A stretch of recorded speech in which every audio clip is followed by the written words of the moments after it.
For those of you who did not join Thursday night for our first two resolution work group pre-conference meetings, my name is John Lucy. I am the pastor of the Charlton City United Methodist Church, and I am serving as the agenda chair of the conference session this year. If you did join us Thursday night for our first two pre-conference meetings, thank you so very much. And glad to have you with us again. Unfortunately, I am still, even though many of you might have been here before, still going to give my little introductory spiel, which is much longer than I thought it was. Uh, before I hand things over, those of us that you can see on the screen are the presenters of the resolutions, a couple of them, as well as Ken and Renee, who are serving as the presider and alternate presider in case something happens to Ken for our first resolution work group up today, the Ministries of Body and Spirit, and then Izzy Phoenix will be the lead presider for the one starting at 1 o'clock for the work group administration and finance. Now, in the future, after this year, I don't plan on the agenda chair being present for these pre-conference work group meetings. But since we are starting something new, uh, I thought it was appropriate to just explain what it is we are doing here today. And first of all, the purpose of these resolution work group pre-conference meetings is varied. First of all, it is to give every voting member of annual conference the opportunity to learn about each resolution that is coming before annual conference. Because the pre-conference briefings that happen, we had the first one last Wednesday, the second one is next Thursday evening. Those are good and those are helpful to orient us to conference generally, but now we get the chance to really go in depth about each resolution. Secondly, this is an opportunity for every voting member of annual conference for their voice to be heard, because unless you have figured out how to divide yourself into four different people and be in four different places at a time when we get to annual conference, uh, you can only attend one resolution work group at annual conference, but you can attend all four of these and participate as fully as you want to. And lastly, I think these pre-conference resolution work group meetings give us a chance to practice, especially because this is all new for us. I know I have been very anxious about it, and I'm going to assume that the presiders and those who have volunteered to be the leaders of these resolution work groups are also a little nervous. So this gives us a chance to practice, to also to broaden our leadership in the annual conference. If you hear me talk about resolution work groups and you are not sure what they even are, um, I explain them in more detail at the pre-conference briefing. Again, the next one is Thursday evening. But basically, at annual conference, we're going to break into four resolution work groups on Thursday night to work on every resolution and every report. The reports we're just going to hear about and to receive them, but for the resolutions, we are going to work to perfect the resolutions and then vote upon them to hopefully create the consent calendar. Any action at the resolution work groups that receives 90% or more of the vote will go on to a consent calendar. And you don't need to worry about the fact that you can only be in one place.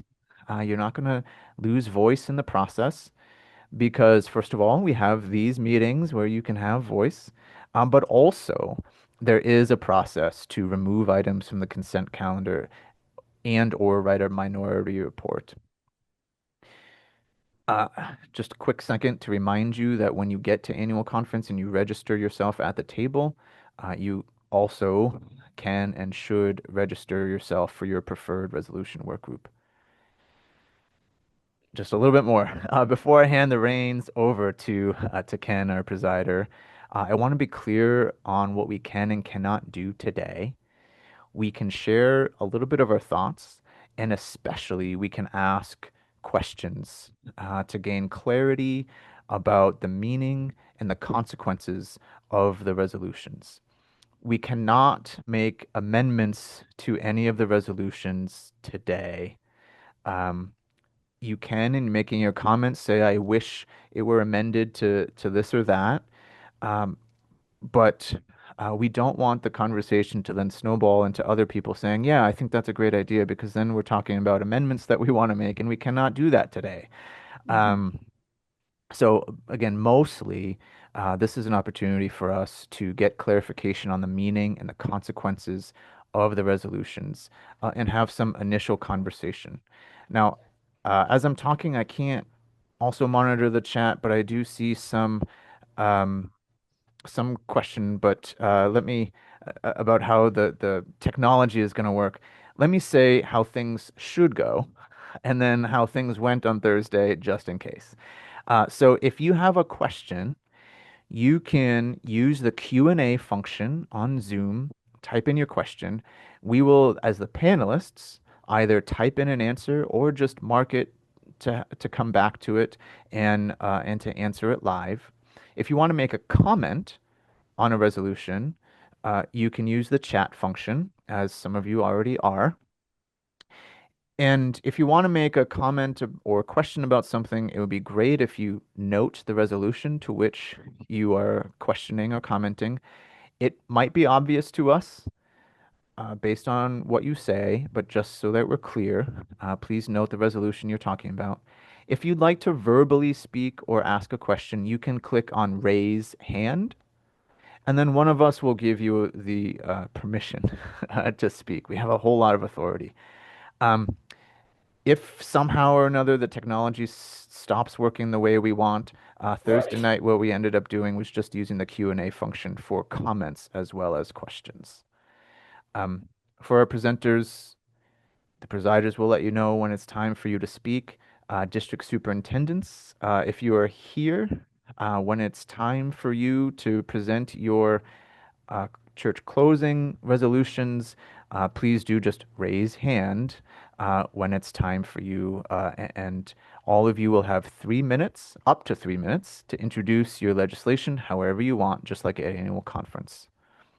We hoped, or at least I hoped, when we created this process, that we would also have time for reports, but we learned Thursday that we almost certainly will not have time for reports. And I apologize about that, but we will have time for those at annual conference.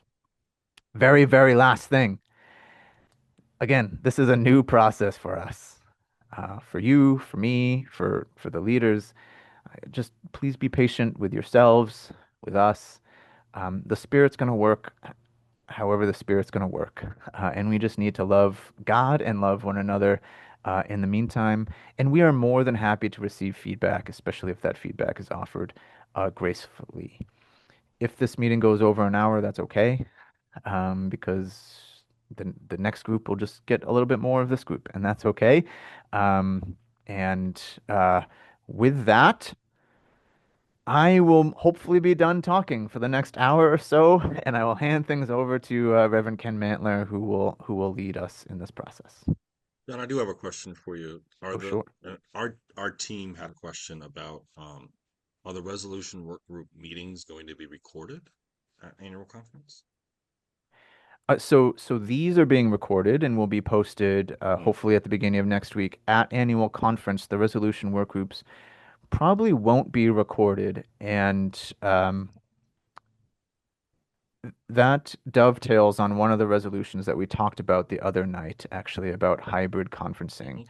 mhm. And so if you uh, were not here on Thursday night, when the recordings are available, if you go back and um, listen to the conversation, I forget the number, but the resolution about hybrid conferencing, um, it wasn't specifically asked, but it relates to why the resolution work groups themselves are not being recorded. Sure, thank you. Mhm. And my name is Ken Mantler. I've taken some training in parliamentarian stuff, so when we meet at annual conference, I'm confident that things will run smoothly that night as well. Um, Before we begin, I also want to make sure, Sherry Smith, that you are comfortable with the Q&A. If you're not, please raise your hand and we'll make sure that that is settled. That's kind of a point of personal privilege, so I want to get that going. So I don't see a raised hand, so we will get going. So we're going to start with RS 114. So Sherry Lee Culver, you will have the floor in a moment to present RS 114 Covenant with Cooper Community Center, and it's found on page 60 in your pre-conference journal. The floor is yours, Sherry. Great, thank you. Thank you for this opportunity to speak to the resolution. I'm Sherry Culver. I'm actually the current president of New England Conference United Women in Faith. Each year we've submitted this resolution to highlight the important mission that is the Hattie B. Cooper Community Center. Founded 110 years ago and located in the lower Roxbury area of Boston, Cooper is a symbol of resilience, determination, and grit in an area that is economically disadvantaged and resource challenged. Cooper Community is one of the current national mission institutions supported by United Methodist Women, operating as United Women in Faith. In 1916, Cooper opened, serving 69 children at the Fourth Methodist Church on Shawmut Avenue in Boston. In the intervening years, the physical buildings have changed, but the center remains at the same area in Boston. For 110 years, Cooper Community Center has remained a constant source of assistance and support and is continuously evolving to meet the changing needs of the communities. The main programs provide critical child care for infants and toddlers and before and after school care for youth through age 12. As president of the New England Conference United Women in Faith, I serve on the board. This site is important to many women in churches throughout the conference already. Currently, several support Cooper with prayers, gifts, and service, but the need is even more than what is currently provided. This resolution reminds us all of the historical importance of this place, but more importantly, the mission that continues at the center today. The center continues to evolve with a new strategic plan and plans to expand programming into the community for more programming for the community and for seniors. It's an exciting time to be on the board as we envision a center that meets the needs of the community and continues to thrive. In addition to the resolution printed, I do plan on adding an amendment at the annual conference that will add this to our conference policies as an appendix in the NEAC's policy and procedure section. Thank you. Great, thank you, Sherry. Are there other questions, comments, or amendment suggestions? I have a few raised hands. I think.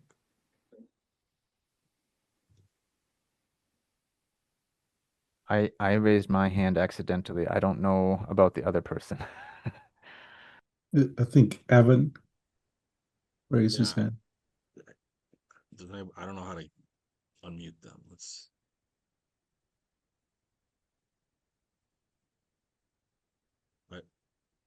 So if they still have, oh, okay, thank you, Evan. So he says wrong button as well. But that's a good thing that happened. If you want to raise your hand, um, keep it raised until we give you permission to speak. If you, like Evan and I, accidentally clicked raised hand, don't worry. You can just lower it immediately, and then we'll be all set. So, sorry, there was some tech issues there trying to figure out the raised hand situation since people were raising and lowering them. Are there any questions, comments, or amendment possibilities here? We're gonna do Sherry's amendment. There's a window in which you can sort of do friendly amendments, and I'll lead us through that on that night. There's a question. There's a question on the queue.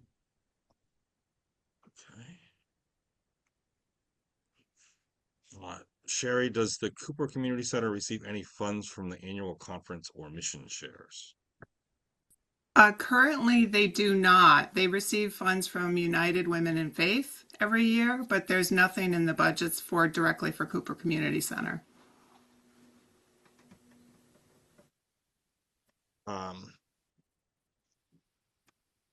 Megan, there's a window in Robert Rules that allows the motioner of the resolution to make amendments before it goes to the floor. That we're going to use as a procedure. It's Rule 33.2, I believe, in Robert Rules. So, yes, it's not a friendly amendment technically, but that's what we're going to do. Are there any other questions, comments, or amendments, proposals? Great. If you think of something later in the meeting, we can certainly come back to it at the end. And please turn up my volume. Are others having a hard time hearing me? I'll just talk louder. I think yes, that is. There is. All Yeah. right. Can people hear me now if I'm talking this loud? Is there other issues? Okay. So we're going to move on to the next one, which is RS 201 Camp and Retreat Ministries for Karen Pearson. It's found on page 64 to 66 in your pre-conference journals. So Karen, you now have the floor. Thank you. I'm chair of the Camp and Retreat Ministries Executive Board. Prior to 2018, there was no Camp and Retreat Ministries Board or committee in our conference. This resulted in communication through informal channels, minimal collaboration, and lack of joint policy creation and more. Bishop Devidar created a task group to develop the structure for a CRM board. We developed our structure during 2017 and it was submitted to Annual Conference 2018 as an addition to conference rules. There have been dramatic changes in our country and in our conference since 2018, including the COVID pandemic in 2020 and 2021. For example, the CRM Executive Board was able to collaborate to address the dramatic effects of COVID on all of our CRM sites. We were very successful working and planning together. However, our workload has continued to expand in unexpected and unpredicted ways, including transferring former conference financial services to the sites. I'll talk a little bit more about that. Consequently, the CRM Executive Board spent this year reviewing and revising the foundational document to address the changes in our conference and beyond. This document was sent to the Rules Committee for their approval and is now before you. The CRM Board will steward in terms of the changes to what we are doing. And by the way, Ken was instrumental in helping us with the Rules Committee and getting us to be passed in 2018 at the annual conference. Going forward, the CRM Board will steward the vision and mission of CRM for the New England Annual Conference in alignment with the strategic plan and values to include the following. The executive directors are NEAC employees with salaries and benefits paid from the conference budget. 2, the financial services will be overseen at each site. This is a major change, and because of changes in administrative services, financial services are now going to be handled solely by the individual sites. The director of Connectional Ministries will supervise the EDs. The DCM will complete the evaluation of EDs in consultation with site boards. Each year, the EDs will present New England Annual Conference trustees with a written report evaluation of property. More changes occur in the CRM Board voting membership. We will continue to have one site board chair or designate from each of the 4 CRM operating sites. Each site board will recommend names to the Conference Committee on Leadership and Nominations. We will continue to have one member to represent camping in Vermont. We will have 4 members, one from each of the 4 operating site boards. That continues. The new is we will add 4 members at large nominated by the Conference Committee on Leadership and Nominations. Our focus for these 4 people will be to recruit experienced leaders in areas such as finance, legal issues, and more, which you're finding a much greater need to have that expertise. Non-voting membership stays pretty much the same. The executive directors, the DCM, who is Wei Chang.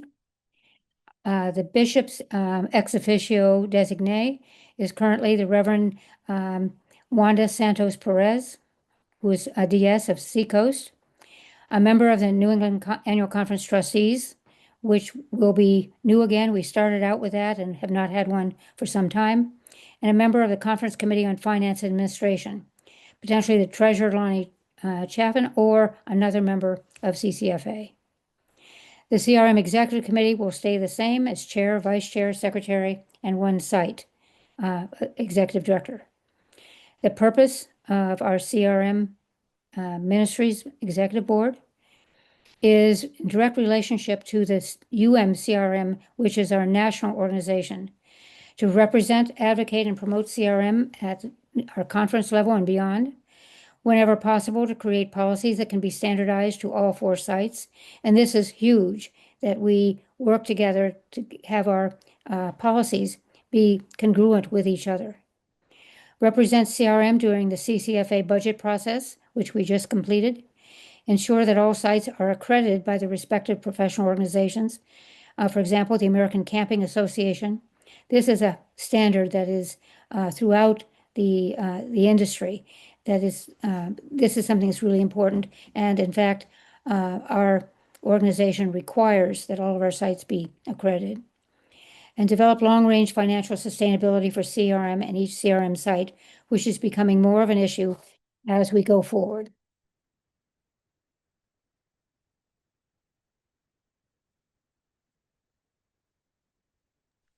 Thank you, Karen. I appreciate Okay. the presentation. Mhm. Does anybody have any questions, comments, or amendment proposals for her? I see a couple questions in. One of those questions was for the previous one. Okay.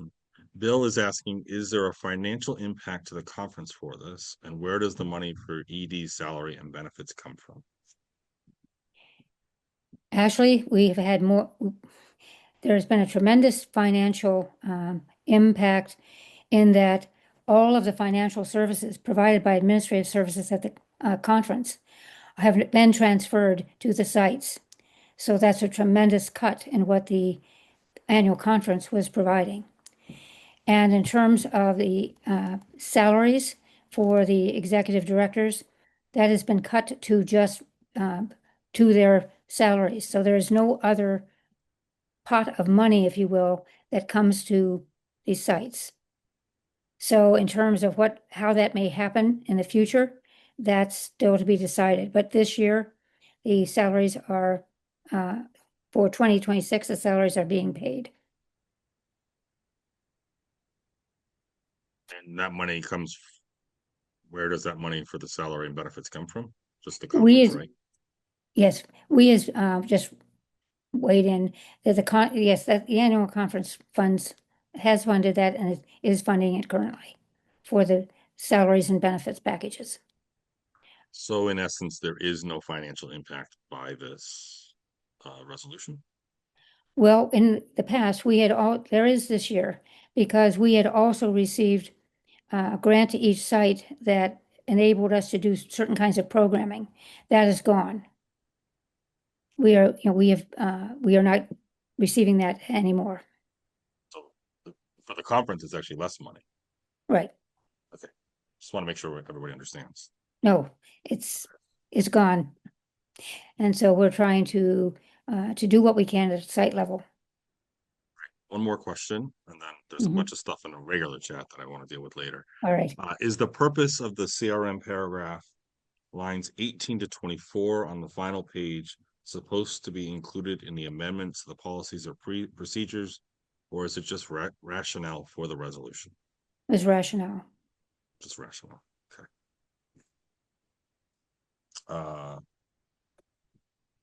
So we just let us know that we've been funding the salaries and benefits of the EDs. That's part of the mission share budget.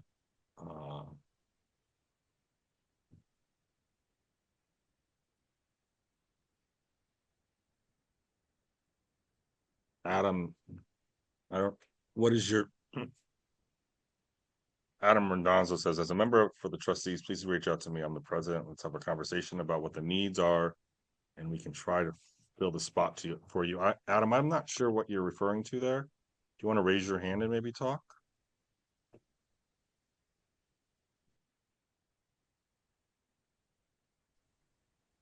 You should have the floor now, Adam. Okay. You had mentioned that you needed a member of the trustees on your board. Yes.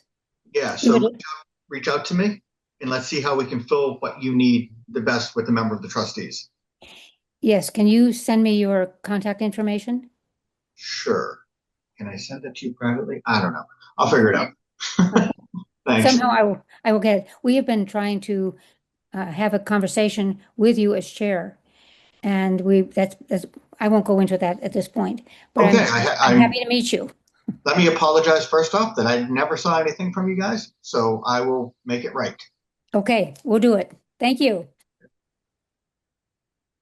Yuli, does that answer your question?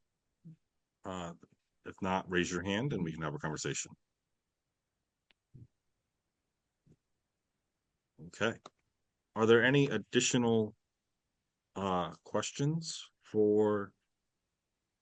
comments, amendment proposals for this resolution? Okay, Karen, you're all set then for now. We're Wow. gonna jump back to RS 114 because Yunki had a question for you, Sherry. Can you clarify what Cooper's previous formal relationship was with the New England Conference or its predecessor Methodist bodies, especially given that it was founded by the Methodist women? Is this covenant renewing an earlier connection or establishing a new one? I think thank you for the question. I think from our perspective, it's really renewing an existing covenant. This resolution has been presented and it's been part of the consent calendar for several years now, and it's been always approved that way. With this resolution work group, it got moved into the work groups just like all of the other resolutions. So it kind of is bringing to light again what this really means. So there's the relationship with the Methodist Church. It was just founded initially in a Methodist church, and then United Methodist Women, as part of Methodist Church, continued to operate it, and then it operates independently, but you know the relationship is still there with United Women in Faith. So, but I believe it's a covenant relationship that we're asking to continue. Which is also why we're cleaning up the language a little bit. Yes, in the yes, resolution. exactly. Yes, I yes. made some friendly advice to Sherry on how to do that. Yeah, So, right, and my board is totally in agreement with that too, because we want the relationship to be established and continue without. So yeah, it's a continuing covenant. It is not reestablishing a new one every year. So, correct. Yeah. okay, Yunki, I hope that answered your question. If not, please raise your hand. Okay, we are moving on now. The closure of RS 206, closure of Rachel S. Harlow UMC, page 78. So somebody from the cabinet, please raise your hand so you can present this resolution.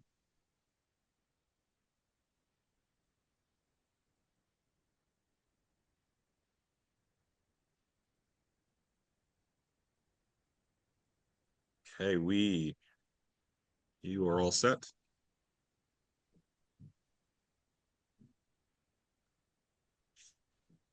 Hopefully. Hello, is the district superintendent in attendance? I know Megan is. Okay, then Megan should do it. Yep. Yeah. Megan, you've got the floor for these closures then? I guess so. I printed off the pre-conference materials before they had page numbers on it. So I noticed that at one point too. So yeah, so I apologize. I was trying to flip through my paperwork. So the Rachel S. Harlow United Methodist Church in Windsor, Vermont has for many years been very faithful. Most recently, they've been staying open despite low numbers because they feed people breakfast every day. But they determined that there were no longer members and that they needed to close. And so we are bringing this resolution, both giving thanks for the incredible work of this church for many years, but also acknowledging that it's time for something new to happen. any questions, comments, amendment proposals for this resolution? Seeing none, let's move on to 207, which is the closure of Marshfield Federated, the UMC portion. On page 79. Megan, you're still up. Okay. So the United Methodist portion of Marshfield United Methodist Church, well, it's a federated church, but the United Methodist portion, there is an inability to continue functioning as a United Methodist church, and so they have requested closure. Great. Any questions, comments, or amendments? Let's move on to 208. All right, this is a closure of the Methodist portion of the Federated Church of Ashland in Ashland, Massachusetts. Once again, they were down to just a handful of Methodist members in this federation, and they determined that they could no longer continue, and so they've asked to close the Methodist portion of this church. Any questions or anything? Let's just keep rolling then, Megan. I'll ask and then. All right, the United Pause. Parish of Carver. This is a church that was going to sell their building, and they determined as they were putting it on the market that it maybe was best not just to sell their building, but to close. And so they had their final worship service back in July. And so this resolution is to officially close the Methodist portion of the United Parish of Carver. Any questions, comments? Let's keep moving, Megan. 210. All right. New Beginnings United Methodist Church in Townsend, Massachusetts. It's a product of a merger about 10, 15 years ago between the Townsend United Methodist Church and the Helen Lawrence Memorial Church in Pepperell. They have been doing incredible work, but have determined that they no longer have the capacity to continue both with leadership and financially. And so they have requested to close. I would say that this is one of our really cool old historic church buildings, and the Declaration of Independence was read from the building back in 76. And so I'm sad that it's closing, but we give thanks for their many years of faithful service. We got a couple questions and comments rolling in now, Megan. So let's deal with these. Is the building in Carver a United Methodist building? No, it is not. It is UCC. No, it was a Baptist church. It was a Federation of American Baptists, UCC, and UMC. The UMC building was sold, and there is money in the foundation. That's the receipts of that, and so Methodist money will come back to the New England Conference. Okay, thank you. Sherry Smith has a request or an ask to add in the ministry of Rachel's Kitchen with facts and figures to the closure resolution for Rachel Harlow's. Sherry, I would ask that you reach out to your district superintendent about that, because I don't have access to those kinds of facts and figures. Yeah, and that's sort of a friendly thing. You don't amend the whereases, but you could have them sort of resubmit that to a late addenda that we always have to update the whereases for sort of the future. Would be the way to do that, because even on the floor, it's sort of not in order to amend the whereases. It's only in order to amend the resolves. All right, we have a question related to all church closure resolutions. What happens to the membership of the closed churches? Are they transferred to another church or ... Well, Beverly, I imagine you've had some experience with some church closures in the past. I think each church is a different situation. For a lot of our federated church, is that the Methodist portion is closing. If just the Methodist portion is closing, then those members would transfer to the church as a whole, like the United, the one in Ashland, the Methodist members will just transfer to the church in Ashland. For other ones like the United Church of Carver, the whole church is closing. The AMC, the ABC, the UMC, and the UCC are all closing. So that membership, they need to determine in communication with their district superintendent where their membership will lie. I can speak for the Commonwealth West ones that I have been in communication with the members and with their pastor and asking them to transfer their membership before July 1st and have provided nearby local United Methodist churches as an option. But if they want to, let's say, go to the UCC church down the street, they are always welcome to do so. Kristen mentioned that it's hard we won't be able to celebrate this folks in churches on the Florida annual at church conference at the big conference. Would somebody from Sessions like to address that? Yes, I believe, and I didn't see if Lee Goodrich is here with us today. She is excellent, so she can speak to that. Lee, you're up. Hi, thank you. Would you repeat the question, please? There was concern that we weren't going to be able to celebrate the folks in the churches on the floor of the conference. Oh, I think we should be able to celebrate them. We always have in the past. I'm not And concerned. where is the space for that? Usually Happens during a memorial service, right? yeah, it's in the memorial service. Mhm. Yeah, okay. Yep. I knew the answer. I just wanted to let Sessions answer. You just want to hear my voice. I know. Yes, exactly. Thank you, Lee.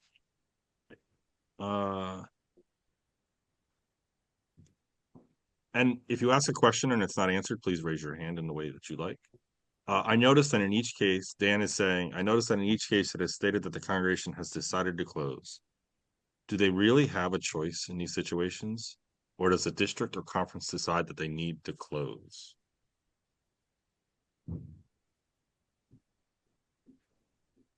And Reverend Byung Mu, another district superintendent, raised his hand. Okay. Yeah, so I think I think each case is different. For example, at Carver, I think that they made a decision to close the whole church, street denomination together and reached out to us. That's the case. And Ashland, they've been communicating with me for several months, and they finally said, yeah, we would like to decide, we would like to close the Methodist portion only. So can you come here and talk about that? And Megan and I went there and we closed. But I think it's not, I think the conference pushes their closure.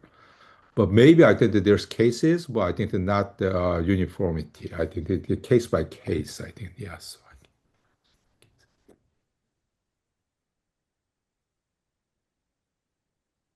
Megan, do you want to address, like, is it ever allowed that we force a closure onto a church? In what situations would that happen? Yes, it is allowable. There was a case I went to the Judicial Council back, I think in the 90s, about the Alaska Missionary Conference closed a church at annual conference. The typical process, though, is that a church goes through the paragraph 213 assessment of local church potential, and then they have a special church conference to vote on the results of that.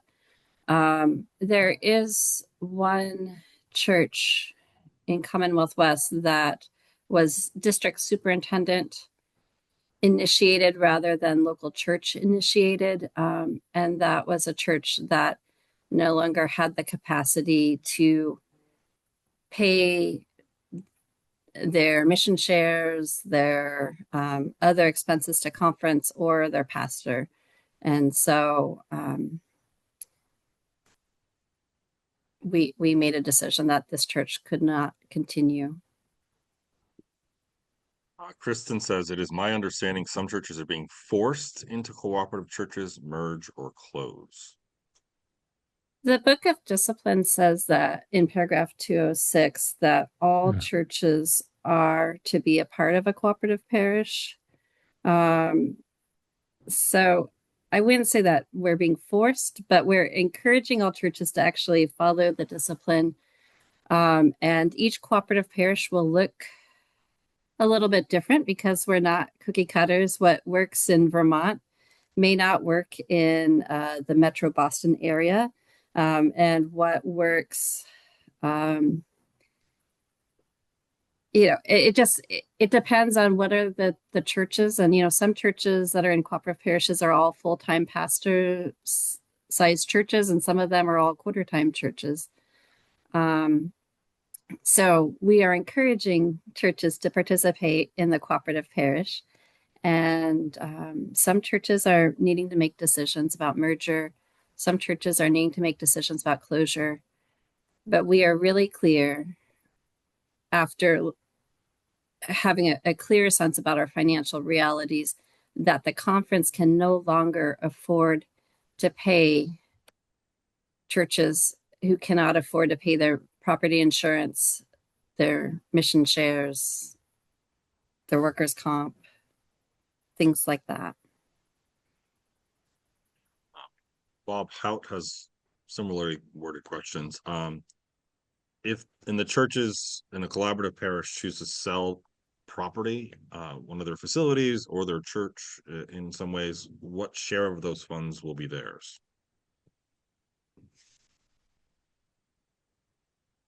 Repeat that question. I'm sorry. If the churches in a collaborative parish choose to sell one of their facilities, what share of those funds will be theirs? If a church sells their property while being a part of a cooperative parish, well, I'm not the right person to ask. I think that would probably be Adam or the conference chancellor. But my understanding is that local churches, if they sell their own property, that money comes back to them, but it's restricted. Moo, you have your hand raised. You want to chime in? Yes, this is Mo again. And so I think my answer is, I think the case by case, because I think the question is cooperative parish situation. So, okay, basically the Book of Discipline says about, I think, the case of the merger or the closure case. But I think there's in between there's many cases like, okay, church abandoned the property and the conference takes care of that.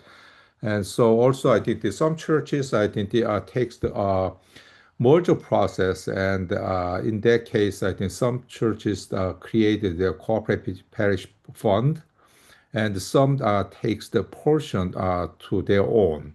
And so I think it is, I think the really case by case, not violating the guidelines of the Book of Discipline in case of the merger and the closure, but I think all the DSs closely work with the churches in their closing resolution and the merger resolution.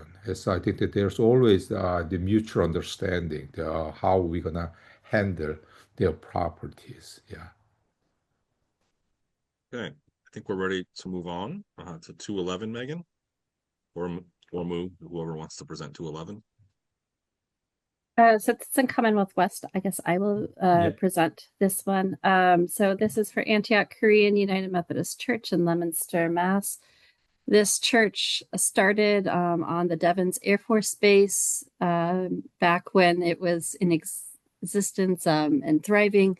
A lot of military spouses were Korean, and it then moved to Leominster. It's been struggling since the predominant closure of the Devens Air Force Base, and financially is no longer able to continue. And so it is being recommended to close as of annual conference. Any questions, comments, amendment proposals? The amendment stuff really doesn't apply here as much, so I'm not saying that every time. All right, on to 212. Who's up? Lee or Megan? Or Moo or Megan, sorry. Megan, you just well- keep going with these then. I'll just keep going. Okay. I'm gonna move- The Moosup United Methodist Church in Moosup, Connecticut, voted to close because of a dwindling congregation and the significant needs of the building. I would state that this was decided prior to the lightning strike on the church building, but ask that we continue to keep this congregation in our prayers. Any questions or comments? Seeing none, let's move on to the next one. Okay. 213.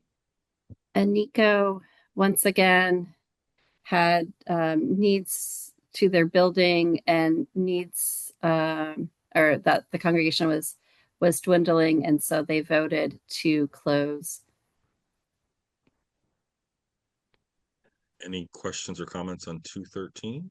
All right, we're going to move to 216, John. It should be in your email if you have it. It's a late breaking one, not in your conference materials. Give me a second. Is this the Lee Memorial? Yes. So I think Okay. Moo would be. You can hand the reins over to him. I think would be actually. Seco. It's Actually, you Seacoast. might as well just keep going. Yeah. Just give me a second to pull that one up.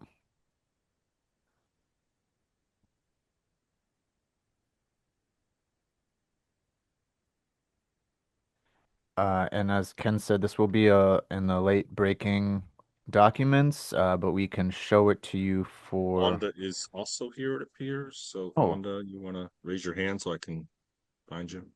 Actually, Yeah, you can't get out of speaking that easily, Wanda. Wanda there? Okay.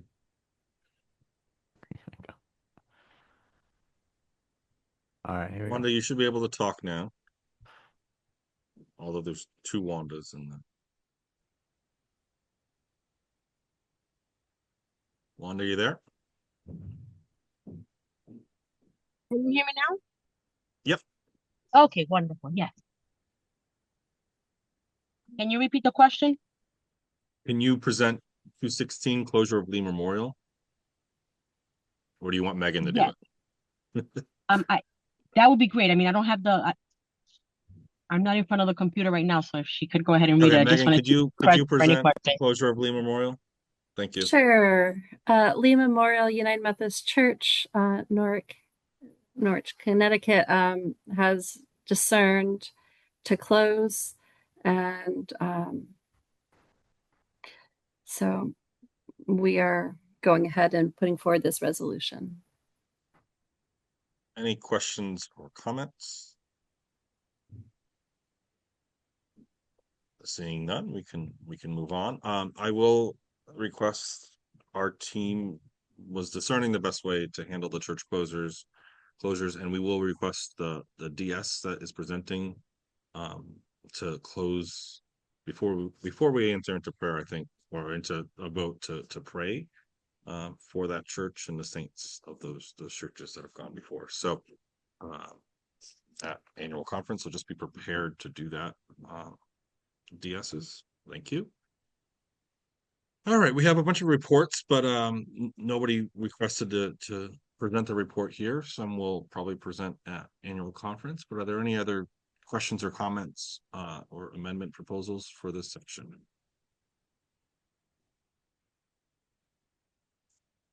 Well, John, seeing none, we have 8 minutes to the next one.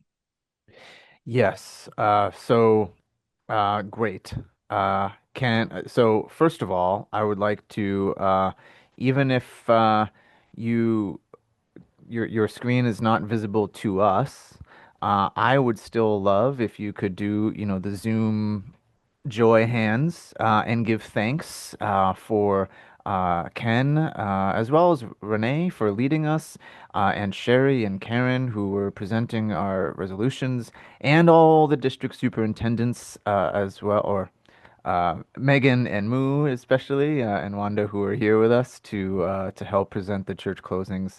Again, this is a new process, and so I really want us to support those that are helping lead these processes, even if we think this process is terrible and it needs to go away.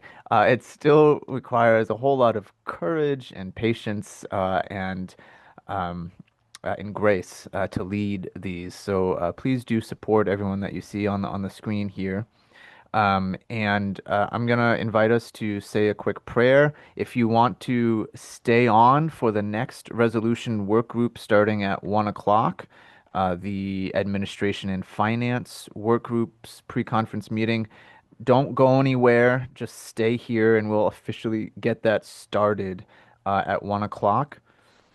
And otherwise, I'm gonna wait to see if Bob has a question because some people, yes, I think he does. All Yeah, right, I already so answered. We already answered that. These will all be recorded and posted on the conference website. okay, but he's also raised his hand, so I don't know if, oh, he's lowered it. Okay. Um. Uh.